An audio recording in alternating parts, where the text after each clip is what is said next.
Penalty নেন বাঁ পায়ে, বক্সের আশপাশ বা ভেতর থেকে গোলে শট নেন বাঁ পায়ে, ফ্রি কিকও করেন বাঁ পায়ে, ড্রিবলিংয়ে দুর্দান্ত, অসাধারণ একজন বল প্লেয়ার তিনি। লিওনেল মেসির সঙ্গে দারুণ মিল। এ কারণেই ব্রাজিলের ফুটবল প্রেমীরা এস্তেভাও উইলিয়ামকে আদর করে ডাকছেন ছোট মেসি বলে। এমন এক প্রতিভাবান খেলোয়াড়কে জাতীয় দলে দেখতে পাওয়ার আকাঙ্ক্ষা অবশেষে পূর্ণ হলো।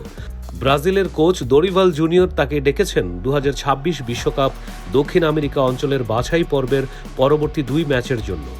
23 সদস্যের ব্রাজিল দলে জায়গা পেয়েছে এই ছোট মেসি এস্তেভাও উইলিয়াম। ব্রাজিলের সামনে এখন 2টি গুরুত্বপূর্ণ ম্যাচের চ্যালেঞ্জ। ইকুয়েডরের বিপক্ষে ম্যাচ কুরিতিবায় খেলবে 6 সেপ্টেম্বর এবং 4 দিন পর পরের ম্যাচ প্যারাগুয়ের সঙ্গে। এই 2টি ম্যাচ জয় ছাড়া কোনো বিকল্প নেই, কারণ 6 ম্যাচ শেষে মাত্র 2টি জয় নিয়ে ব্রাজিল রয়েছে তালিকার 6 নম্বর স্থানে। তাই বিশ্বকাপের টিকিট পেতে হলে অবশ্যই এগিয়ে যেতে হবে, আর না হলে 7 নম্বর স্থান থেকে আন্তঃমহাদেশীয় প্লে অফের কঠিন লড়াইয়ে নামতে হবে। এস্তেভাও ছাড়াও ডাক পেয়েছেন ফ্লেমিঙ্গোর শীর্ষ গোলদাতা পেদ্রো। এছাড়া দলে ফিরছেন ম্যানচেস্টার সিটির গোলকিপার এদেরসন। চোটের কারণে তিনি খেলতে পারেননি 2024 সালের কোপা আমেরিকায়।